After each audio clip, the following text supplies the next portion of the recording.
With the Democrats now in power in the House, they are launching a whole series of investigations into everything from the president's finances to, yes, expanding the Russia probe. The American people have a right to know, indeed have a need to know, that their president is acting on their behalf. That pertains to any credible allegations of leverage by the Russians or the Saudis or anyone else. Any candidate for this office should be required by law to make their tax return available to the public. They want to know the truth. They want to know the facts. And he has nothing to hide. So do the American people really want this, is the question. Here to react is Fox News contributor, former assistant U.S. attorney for the Southern District of New York, Andy McCarthy. Good morning, Andy. Morning, Ed. So what's your sense? I mean, both parties engage in this. One side in power will say this is legitimate oversight. I mean, the Republicans wanted to investigate Benghazi and all of the rest in the Obama years. On the other hand, sometimes it's just a power grab, sometimes it's nuisance, and sometimes it's all about 2020 politics and rallying your base. Yeah, I'm going to go with choice last, Ed.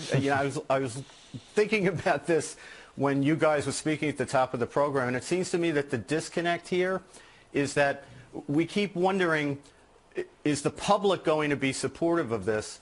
But I think in the 2020 election year, the segment of the public that's most important to the Democrats for the next 18 months or so is that portion of the Democratic base that's most influential in determining who the nominee will ultimately be. And I don't know that that faction of the Democratic base is representative of the broader country. So I think even though the broader country probably doesn't want to have nothing but investigations of the president, they probably just want to know, look, is there probable cause that this guy committed a felony? If there's not, let's move on and, get to the business of the country. But there's this faction that's very influential to this 2020 process that's very, very interested in Donald Trump. And it's a faction that some would say has Trump derangement syndrome. It may be driving some of the 2020 candidates further and further to the left. And the president tried to call it out this week in the State of the Union. Watch. An economic miracle is taking place in the United States, and the only thing that can stop it are foolish wars, politics, or ridiculous partisan investigations. Now, the Democrats immediately, Andy, said, oh, he's trying to intimidate us into not investigating, when in fact the president said, look, I'm more about not having you harass me. And I found it interesting that shortly after the president made that statement, you had the Republican chairman of the Senate Intel Committee say, after 2 years, we haven't found any collusion. Yeah, well, I think he's setting up the table for 2022, Ed. In other words, they want to get into the nitty-gritty of these investigations. And part of the reason they have so much to play with is the original sin of this investigation is that it wasn't a criminal investigation to start with. It wasn't triggered by solid evidence of a crime. So it's a sprawl and it's all over the place. And I think the president, wisely in my view, is going to try to set up the situation where it's on his side, here I am trying to do the business of the country, and we have all these important things to do, and they look like they're scurrying around looking under every rock for something under circumstances where for 2 years, real investigators have been looking for something, and so far they haven't got anything. And Democrats promised in the midterms they were running on the economy and health care and all these kitchen table issues. And to your point, now they're scurrying around in all kinds of investigations. Andy McCarthy, appreciate you coming in. Thanks so much, Ed. All right. Senate Judiciary Committee will vote on the AG nominee Bill Barr this afternoon. A committee meeting at the moment on the Hill talking about dozens of judicial nominations.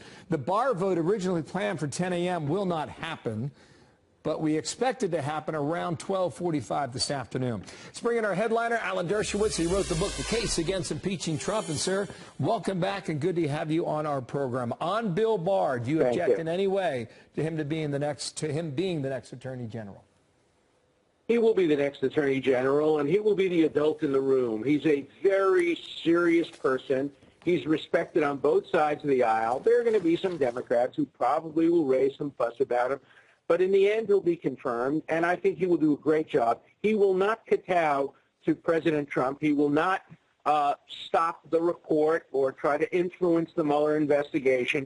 He'll do the right thing, I hope he presents the Mueller report first to the Trump defense team, giving them an opportunity to file their own counter report and releases both reports at the same time. That would be the right thing to do. But he's going to be highly respected, and I think he'll be a great Attorney General this time, as he was last time. Meanwhile, Senator Coons is now a no vote on the Barr nomination and issued this statement. I remain troubled by the memo that Mr. Barr authored criticizing the special counsel's investigation into obstruction of justice, though Mr. Barr has tried to minimize the importance of the memo and limit its application to a particular statute. The fact remains that the memo embraces a broad theory of executive power that could threaten the special counsel's investigation. That is where Senator Coons stands. So those Democrats disagree with you, Professor. I think that Barr is 100% right. I think the memo was a brilliant memo. I think it will be taught in law schools. It's an exceptionally astute analysis of obstruction of justice, and Barr is right, and the senator is wrong. I understand the senator's vote, but I think if he would ask other academics and serious scholars, they would find that Barr's point is a very compelling point, and I think to the extent that he allows it to influence his decision, it would be a good thing. I think it would protect civil liberties, and I think civil libertarians should be on the side of Barr on this one. Now, you were watching Tuesday night when the president said 300 judicial nominees are being stalled in the Senate. What did you think about that? Seems like a considerable backlog, does it not? Well, the first word that came to my mind was the name of a book I wrote about 20 years ago called chutzpah. For me, the newest definition of chutzpah are Republicans who complain about judicial nominations being held up. Does anybody remember Merrick Garland, nominated to the United States Supreme Court by President Obama?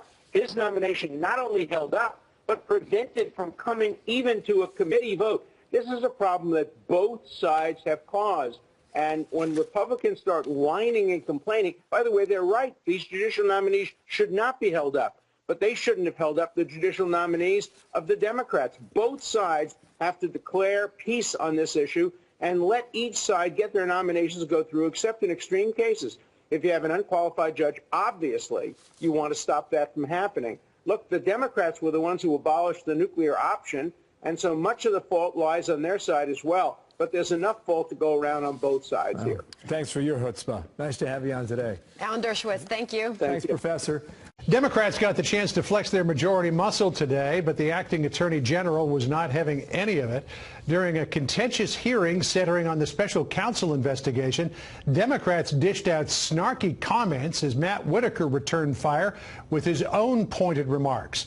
Amid all the fireworks, the acting attorney general says he has not received the Robert Mueller report and denied sharing any intel with the administration. Chief Intelligence Correspondent Catherine Herridge was at today's hearing and joins us now from Capitol Hill with more on the combative back and forth. A lot of fireworks today, Catherine. That's right, John, and good evening. The 6-hour testimony laid bare the tension between House Democrats, who now control the oversight committees, the Trump administration, and the acting attorney general, who likely only has days left in the job.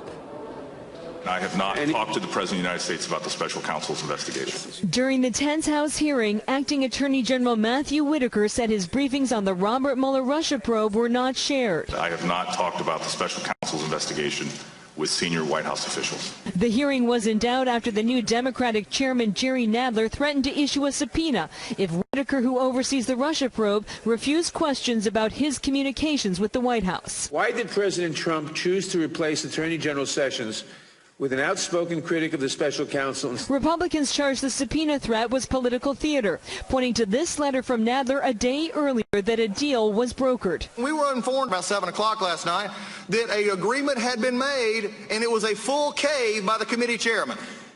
No subpoenas today. Whitaker testified he has not denied funding to the special counsel, an idea he floated as a private citizen during a July 2017 media appearance. Democrats questioned why the acting attorney general did not recuse himself after other public criticism, as well as the president's characterization of the probe. You wouldn't oversee a witch hunt, would you? It would be inappropriate for me to talk about an ongoing investigation. Can you say right now, Mr. President, Bob Mueller is honest and not conflicted? I'm not a puppet to repeat what you're saying. There were career DOJ officials who advised you that you should not touch that investigation. I consulted with my senior staff. I consulted with the Office of Legal Counsel. It was my decision to make. I decided not to recuse. Whitaker confirmed Justice Department investigations into how senior FBI and DOJ officials handled the opposition research later known as the Trump dossier that was used to secure a 2016 surveillance warrant for a Trump campaign aide. The Office of Inspector General is currently looking at the Carter Page FISA application, Which is very much of a concern. and it is also being reviewed at the same time and simultaneously by Mr. John Huber, who is the U.S. Attorney. With tensions high, Whitaker pushed back directly. Have you ever been asked to approve any request or action to be taken by the special counsel? Mr. Chairman, I see that your 5 minutes is up, and so